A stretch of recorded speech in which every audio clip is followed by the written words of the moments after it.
नमस्कार, जय हिंद। आप सभी लोगों का स्वागत है हमारे इस YouTube चैनल में। आपकी सफलता के लक्ष्य को पूरा करने के लिए आज एक कदम और हम आगे बढ़ाएंगे। एक और टॉपिक को जानेंगे, एक और टॉपिक को समझेंगे। टॉपिक बहुत साधारण सा है, लेकिन बहुत सारी परीक्षाओं में आपको फंसा के खड़ा कर देता है। उसी टॉपिक को आज सॉल्व करेंगे और आपके आने वाले प्रतियोगी परीक्षा में इस टॉपिक से आपके सारे कंफ्यूजन को दूर कर देंगे बहुत आसानी से। तो आप सभी लोगों का पुनः मैं तहे दिल से स्वागत करता हूं हमारे इस YouTube चैनल में। आज का जो हमारा टॉपिक है वो टॉपिक है उपसर्ग। आज हम लोग उपसर्ग के बारे में चर्चा करेंगे। उपसर्ग।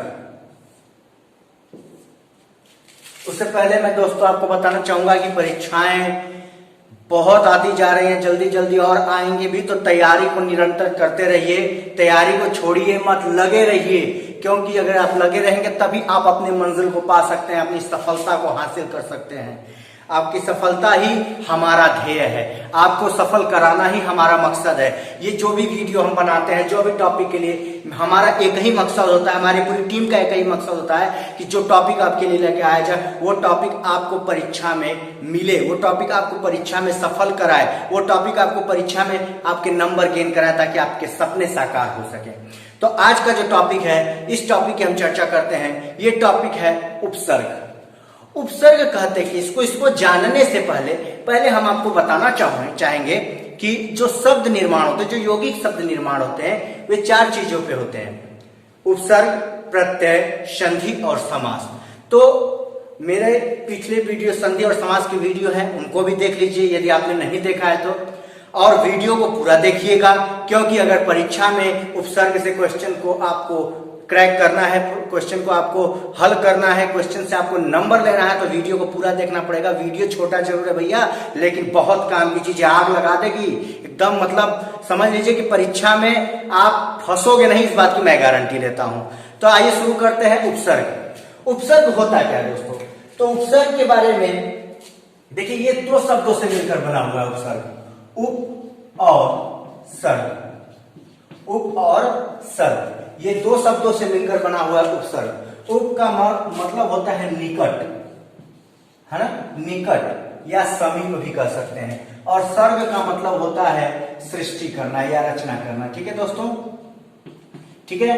तो ये उपसर्ग होता है। इसको हम कह सकते हैं, चाहे ये भी कह सकते हैं कि उपसर्ग को ऐसे भी डिफाइन किया जा सकता है कि किसी शब्द के आगे, यानी किसी मूल शब्द के आगे जो शब्दांश लगते हैं वो अविकारी होते हैं। उन शब्दांशों से जो मूल शब्द के अर्थ में परिवर्तन होता है, चाहे विशेष अर्थ प्रकट होता है, उन शब्दांश को हम उपसर्ग कहते हैं। यानी मूल शब्द के आगे लगने वाले शब्दांश को हम क्या कहते हैं? उपसर्ग कहते हैं। ठीक है दोस्तों, उपसर्ग जो है आपको या तो उसके अर्थ में विलोम शब्द आपको प्राप्त होता है, या फिर नया विशेष शब्द प्राप्त होता है, या फिर पर्यायवाची शब्द होता है। यानी जब उपसर्ग लगता है किसी मूल शब्द में, जब उपसर्ग का शब्दांश लगता है किसी मूल शब्द में, तो आपको तीन तरह के अर्थ प्राप्त होते हैं। एक तो पर्यायवाची अर्थ प्राप्त हो जाता है उस शब्द का आपको, या फिर उसका विलोम शब्द आपको प्राप्त होता है, या फिर एक विशेष या नया अर्थ प्राप्त होता है। तो उपसर्ग की महत्ता इतनी ज्यादा है कि यह एक अविकारी शब्द है, और यह जिन मूल शब्दों के साथ जुड़ता है उनके अर्थ में विशेष परिवर्तन कर देता है। तो किसी भी मूल शब्द के आगे लगने वाले शब्दांश उपसर्ग कहे जाते हैं। क्या कहे जाते हैं? उपसर्ग कहे जाते हैं। जैसे उदाहरण की दृष्टि में हम देखेंगे कि उदाहरण इसका देखते हैं, तो चलिए मैं एक शब्द लेता हूं, उस शब्द को मैं कहता हूं, एक शब्द है हार। एक शब्द मैंने लिया हार। हार एक शब्द लिया। हार का मतलब होता है लूज, या फिर कह सकते हैं कि माला, जो हार पहनते हैं हम, है ना, ये एक मूल शब्द है हार, माला, है ना, माला। अब इसके आगे यदि हम एक उपसर्ग जोड़ दे प्र, तो देखिए इसके जो है कि अर्थ में परिवर्तन हो जाता है। ये हो जाता है प्रहार। प्रहार यानी किसी पे हमला करना। क्या करना? हमला करना। ठीक है। या फिर हार शब्द के आगे हम लगा दे आ, तो क्या हो जाएगा? भोजन से संबंधित अर्थ हो जाएगा इसका, यानी आहार। आहार। ठीक है दोस्तों। और क्या हम हार से उपसर्ग जोड़ सकते हैं? तो चलिए एक और शब्द ले लेता हूं मैं, शक्ति। सत्य। सत्य का मतलब क्या होता है दोस्तों? सत्य का मतलब होता है सच, एकदम सच। जैसे मैं आपको सच बोल रहा हूं कि यह उपसर्ग आपके लिए बहुत फायदेमंद होने वाला है, आपकी परीक्षा में आपको नंबर गेन कराने वाला है, आपके सपनों को साकार करने के लिए एक कदम आगे आप बढ़ेंगे ये उपसर्ग पढ़ने के बाद। ये एक सत्य है। अब इसके साथ एक उपसर्ग लगा दिया जाए और, तो देखिए इसका ठीक विलोम हो जाएगा असत्य यानी झूठ, और सत्य यानी झूठ। यानी अब उपसर्ग के बारे में जो मैं कह रहा हूं वो यही कह रहा हूं कि किसी भी मूल शब्द के साथ, देखिए ये मूल शब्द है, कौन शब्द है? मूल शब्द। किसी भी मूल शब्द के साथ नहीं कह सकते, पहले, देखिए ध्यान दीजिएगा इस बात का, किसी मूल शब्द के पहले किसी मूल शब्द के पहले यदि कोई शब्दांश जुड़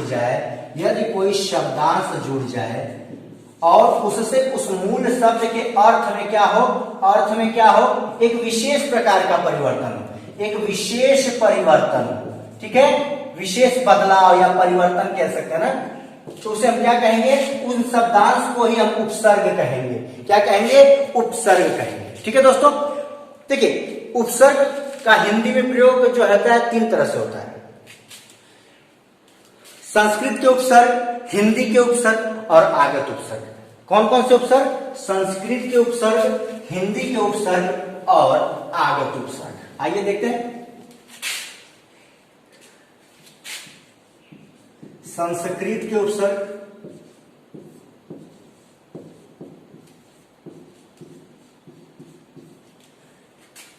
हिंदी के उपसर्ग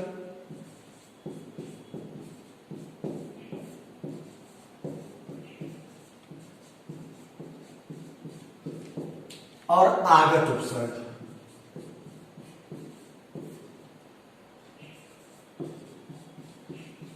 ठीक है, आगत उपसर्ग में आपके विदेशी भाषाओं के जो शब्द होते हैं उनमें जो उपसर्ग लगते हैं उन्हें हम आगत उपसर्ग कहते हैं, जैसे उर्दू, अरबी, फारसी, अंग्रेजी आकर। ठीक है, देखिए संस्कृत के उपसर्ग जो हिंदी में प्रयोग होते हैं 22 होते हैं। ठीक है, हिंदी के जो उपसर्ग होते हैं वो 13 होते हैं, और उर्दू के जो उपसर्ग होते हैं उर्दू के वे 19 होते हैं। ठीक है, ये प्रयोग होते हैं आपके हिंदी के भाषा में। ठीक है दोस्तों, अब मैं आपको उपसर्ग का पूरा जो है कि कई शब्दों के साथ समझाऊंगा कि उपसर्ग क्या होते हैं। ठीक है, तो आइए देखते हैं कि उपसर्ग को कैसे कैसे हम जान सकते हैं। संस्कृत के उपसर्ग, इसको हम तत्सम भी कहते हैं, तत्सम शब्द, तत्सम। ठीक है, देखिए उपसर्ग क्या होता है, जैसे कि मैंने आपको बताया कि मूल शब्द के पहले जो शब्दांश का प्रयोग होता है, जो अविकारी शब्दांश होते हैं उन्हें हम उपसर्ग कहते हैं। यानी किसी मूल शब्द के पहले लगने से, किसी मूल शब्द के पहले जो शब्दांश लगते हैं उससे अर्थ में जो परिवर्तन होता है उन्हें, या नया अर्थ प्रकट करता है, उन्हें हम क्या कहते हैं? उपसर्ग कहते हैं। तो देखिए उपसर्ग क्या है, आओ देखिए, बहुत पूरे उपसर्ग में नहीं ले पाया हूं क्योंकि संबोधन में सोचा बहुत सारे शब्द हैं, मैंने आपको समझाने की कोशिश की, क्योंकि यदि आप समझ गए तो आप इतने स्मार्ट, इतने समझदार हैं कि आप जो है कि तुरंत पकड़ लेंगे, क्योंकि ये बहुत पकड़ने वाली चीज, वो टॉपिक है, बस पकड़ लिए तो समझ लीजिए आपका काम हो गया। तो समझिए बात को, देखिए औ क्या है? एक उपसर्ग है। औ का मतलब क्या होता है? पतन या हीनता, है ना, पतन या हीनता होता है, इसका अर्थ होता है पतन या हीनता। अब देखिए, अब अवनति, यानी देखिए मूल शब्द के आगे अ शब्द का जुड़ जाने से क्या होगा? इसमें जो है कि शब्द में परिवर्तन, अवनति, है ना, पतन की बात होती है, अवनति। एक होता है उन्नति, एक होता है अवनति, तो ये अवनति है ना, अवगुण, है ना, गुण के आगे अव लग गया है, मूल शब्द के आगे उपसर्ग लग गया, सिर्फ अर्थ में परिवर्तन होगा। अवगुण मतलब सही गुण वाला नहीं है वो आदमी। अवमानना यानी बात को नहीं मानने वाला। ठीक है, अति, अति उपसर्ग में देखिए, अति का अर्थ होता है अधिक या सीमा से परे, ये भी कह सकते हैं सीमा से परे, सीमा से परे, है ना। जैसे अतिवृद्धि यानी उसकी मतलब कोई लिमिट नहीं है, इतना ज्यादा, यानी वृद्धि के साथ अति उपसर्ग जुड़ जाने से क्या हुआ है कि वृद्धि का जो अर्थ है वो बहुत व्यापक हो गया, एक विशेष अर्थ में परिवर्तित हो गया है। अतियुक्ति यानी युक्ति के आगे जो है कि अति का जो है कि उपसर्ग लगने से इसके जो है कि अर्थ में परिवर्तन हो गया। अत्याचार, है ना।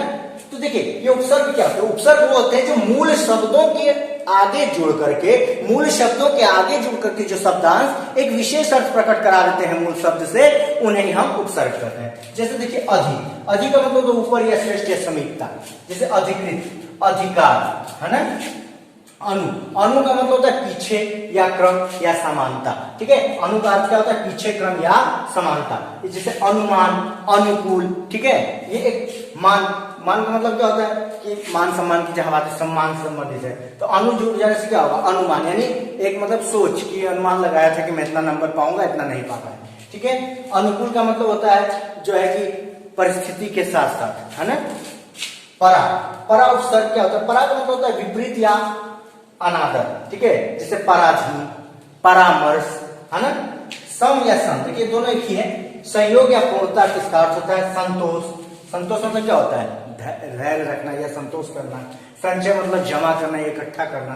संदेश मतलब मैसेज यानी संदेश। तो देखिए ये उपसर्ग आपको केवल इतना पकड़ना, देखिए इस शब्द को आप इन शब्दों को आप जानते हैं, सभी उपसर्ग आप पकड़ेंगे। बस आपको इतना पकड़ना है कि मूल शब्द के आगे एक शब्दांश लगता है जिससे अर्थ में परिवर्तन होता है। ये शब्दांश अविकार्य शब्द होते हैं जिसमें अर्थ में क्या होता है? परिवर्तन होता है, परिवर्तन होता है। परिवर्तन कैसे हो सकते हैं? ये पर्यायवाची शब्द में हो सकते हैं, या विलोम शब्द में हो सकते हैं, या एक विशेष अर्थ प्रकट करने वाले शब्द बन सकते हैं। तो जब भी उपसर्ग किसी मूल शब्द के आगे लगेगा तो शब्द में परिवर्तन या अर्थ में परिवर्तन हो जाएगा। तो आपको केवल इतना पकड़ना परीक्षा में कि उपसर्ग होते क्या। सबसे पहली चीज आपके दिमाग में होनी चाहिए कि मूल शब्द के पहले जो अविकारी शब्दांश लगते हैं उन्हें ही हम उपसर्ग कहते हैं, यानी मूल शब्द के पहले लगने वाले अविकारी शब्दांश। आइए और आगे देखते हैं जो है कि हिंदी के उपसर्ग।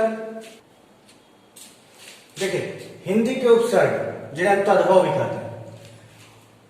अ का अर्थ होता है निषेध या नहीं, अभाव, है ना।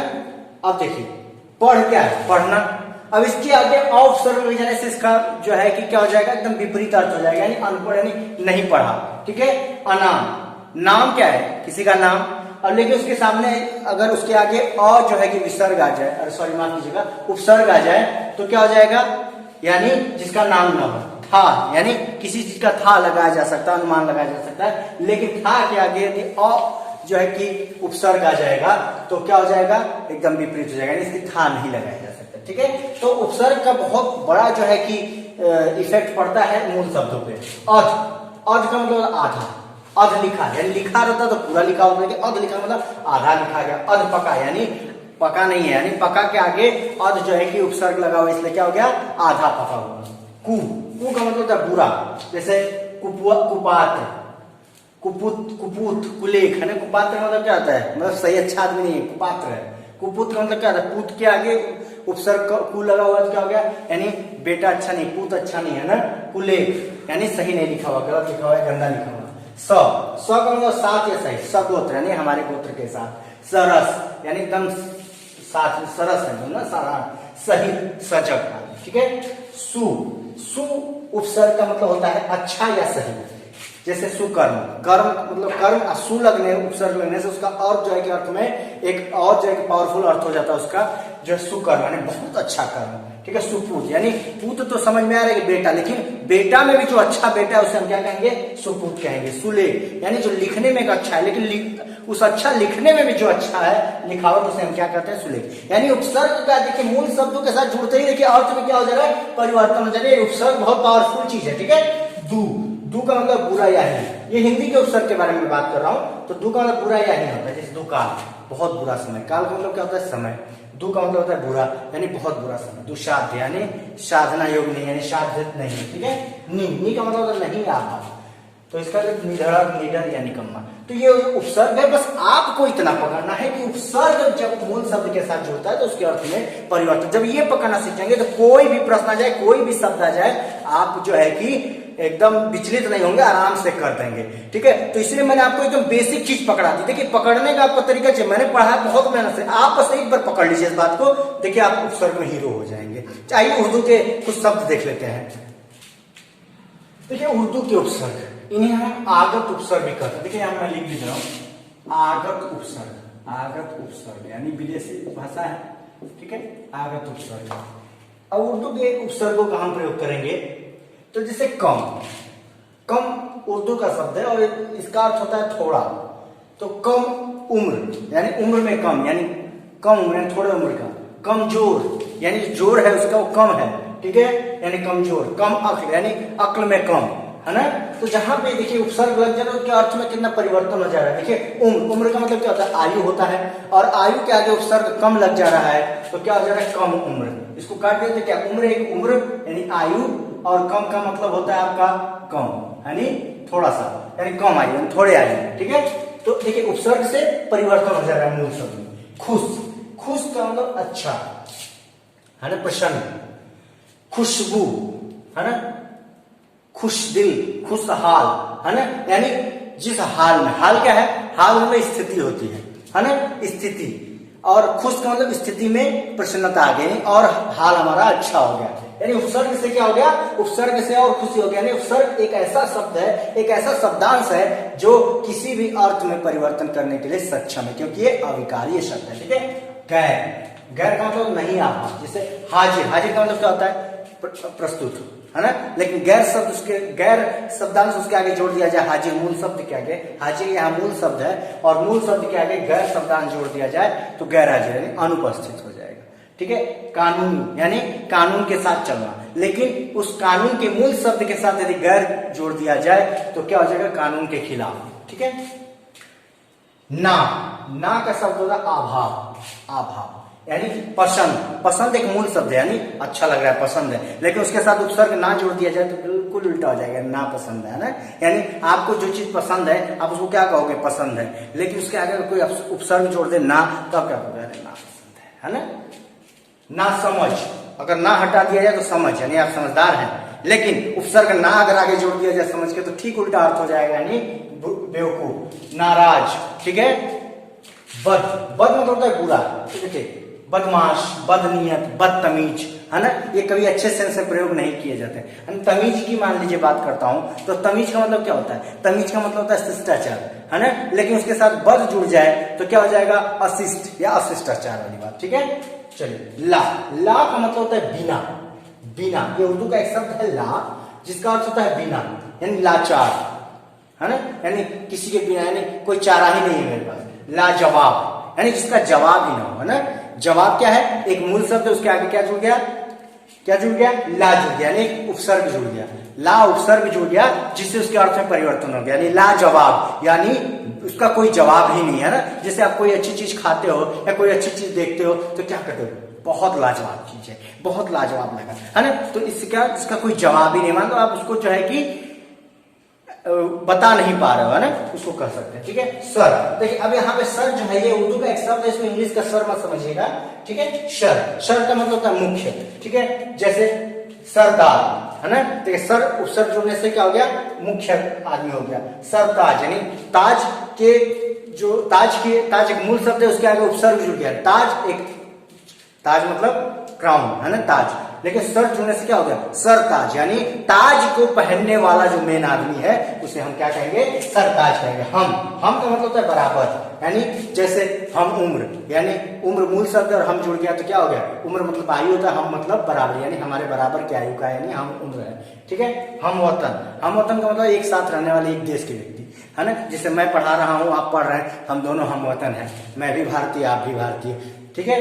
तो वतन, वतन क्या हो गया, देश हो गया, लेकिन उसके साथ उपसर्ग जुड़ गया, हम तो क्या हो गया, हम वतन, एक साथ, यानी एक देश में रहने वाले लोग, ठीक है। तो उपसर्ग होता क्या है, यही मैं बार बार आपको पकड़वा रहा हूं, यही देखिए बहुत सारे अलग अलग तरह के टीचर अलग अलग तरह से पढ़ाते हैं, लेकिन मैं आपको एक पॉइंट पकड़ा देना चाहता हूं, ये पॉइंट पकड़ते ही आप जो है कि इस टॉपिक को आसानी से कर लेंगे किसी परीक्षा में। तो जो मैं पॉइंट आपको पकड़ाना चाह रहा था, मुझे उम्मीद आप पकड़ लिए हैं, क्यों, तो मूल शब्दों के आगे जो शब्दांश लगते हैं, अभिकारी शब्दांश, उन जो अर्थ में परिवर्तन कर देते हैं। परिवर्तन कैसे होते हैं, या तो पर्यायवाची शब्द में, या तो विलोम शब्द में, या फिर एक विशेष अर्थ प्रकट करते हैं, उन्हीं को हम क्या कहते हैं, उपसर्ग कहते हैं, ठीक है। आइए अब अंग्रेजी के भी कुछ शब्द देख लेते हैं, ठीक है। फिर मैं जो है कि आपको पूरे टॉपिक खत्म करने के बाद मैं हर टॉपिक का, मैं बार बार हर वीडियो में कहता हूं, हर टॉपिक का आपको प्रैक्टिस सेशन लेके आऊंगा, ताकि आपके सारे जो भी प्रैक्टिस आप अगर यहाँ पे बेसिक पढ़े होंगे, सारे प्रैक्टिस करने के बाद सब कुछ एकदम आपके माइंड में क्लियर हो जाएगा, किसी किताब कॉपी की जरूरत नहीं पड़ेगी,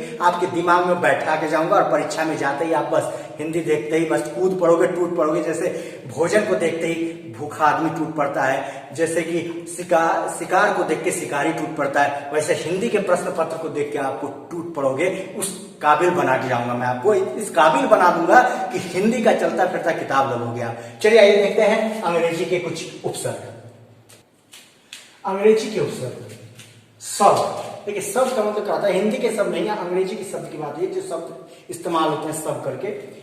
शब्द उसका मतलब होता है अधीन या नीचे, शब्द का मतलब क्या होता है अधीन या नीचे। सब जज, यानी जज से जो छोटा है, जो उसके अधीन है, मुख्य जज के अधीन, उसको क्या कहते हैं सब जज। सब कमेटी, यानी कमेटी के अंदर जो एक कमेटी उसकी सहायता के लिए बनाई जाती है, उसे हम क्या कहते हैं सब कमेटी, यानी सहायक या अधीन या नीचे से काम करने वाली कमेटी। डिप्टी, डिप्टी का मतलब सहायक। डिप्टी कलेक्टर, कलेक्टर या मूल शब्द है, डिप्टी यहाँ उपसर्ग है, तो मूल शब्द कलेक्टर का इसके सामने यदि डिप्टी लग जाए, कलेक्टर शब्द रहे तो मुख्य है यानी कलेक्टर, लेकिन उसके सामने यदि डिप्टी लग जाए तो सहायक कलेक्टर हो जाएगा। रजिस्ट्रार यानी मुख्य रजिस्ट्रार, लेकिन उसके अगर रजिस्ट्रार मूल शब्द के आगे जो है कि डिप्टी लग जाए उपसर्ग, तो क्या हो जाएगा सहायक रजिस्ट्रार। रजिस्ट्रार का काम होता है जैसे कि तहसील में बैठते हैं, जमीन वमीन के जो है खरीद बिक्री के बारे में जो कि जानकारी रखते हैं ना। वाइस, वाइस क्या होता है, वाइस का मतलब होता है सहायक। क्या होता है सहायक, ठीक है। वाइसराय यानी जो मेन हेड है उसका सहायक वाइसराय कहलाता है। वाइस चांसलर है ना, वाइस चांसलर जिसको वीसी भी कहते हैं, ये यूनिवर्सिटी के मेन होते हैं, ठीक है। जनरल, जनरल का मतलब होता है प्रधान है ना, यानी जनरल मैनेजर यानी मुख्य मैनेजर, प्रधान मैनेजर यही है करता जाता मैनेजिंग में। जनरल सेक्रेटरी यानी प्रधान सेक्रेटरी, देखिए सेक्रेटरी या मैनेजर एक मूल शब्द है, उनके आगे क्या जुड़ गया उपसर्ग जनरल, इससे उनके शब्द में क्या, उनके अर्थ में क्या हो गया एक परिवर्तन, एक विशेष परिवर्तन हो गया है ना। मैनेजर बोलते तो मैनेजर एक मामूली मैनेजर हो जाता है, लेकिन जनरल मैनेजर का मतलब हो गया प्रधान मैनेजर यानी मुख्य मैनेजर। चीफ, चीफ का मतलब होता है प्रमुख है ना, जैसे चीफ मिनिस्टर, एक मिनिस्टर होता है जो कोई विभाग का मिनिस्टर होता है तो मिनिस्टर यानी मंत्री कहते हैं, लेकिन उसके सामने अगर चीफ उपसर्ग जुड़ जाए तो क्या होता है मुख्य, मुख्यमंत्री यानी मेन है भाई है ना। इंजीनियर, इंजीनियर एक मूल शब्द यानी अभियंता की बात होती है, किसी भी अभियंता की, लेकिन उस इंजीनियर के मूल शब्द के आगे अगर चीफ जुड़ जाए यानी मुख्य अभियंता यानी मेन आदमी यानी मुख्य, ठीक है। हेड, हेड का मतलब होता है मुख्य है ना, यानी क्लर्क होता है जो नॉर्मली रूप से सब लोग होते हैं, लेकिन क्लर्क के अगर आगे हेड जुड़ जाए यानी मुख्य क्लर्क है, क्लर्कों में जो हेड है, ठीक है। मास्टर, मास्टर मतलब किसी भी चीज है मास्टर, केवल पढ़ाने में नहीं किसी भी चीज में मास्टर, लेकिन उसके सामने यदि हेड जुड़ जाए तो क्या होगा मास्टरों का मास्टर है ना, ठीक है। डबल, डबल का मतलब होता है दो गुना, डबल रोटी है ना, दोगुनी रोटी। डबल बेड यानी एक बेड की अपेक्षा ज्यादा डबल हो, बड़ा हो तो डबल बेड कहते हैं। फुल, फुल का मतलब होता है पूरा, फुल शर्ट, शर्ट होता है कोई भी शर्ट, लेकिन शर्ट के आगे उपसर्ग क्या फुल यानी फुल शर्ट यानी पूरा बाही में पहने जाना वाला शर्ट, या फुल पैंट यानी पूरा पैंट, ठीक है, ठीक है। या फुल प्रूफ है ना, ठीक है। फुल प्रूफ का मतलब होता है एकदम चाक चौबंद। हाफ, हाफ का मतलब होता है आधा, हाफ पैंट, हाफ पैंट यानी आधा पैर का पैंट है ना। फुल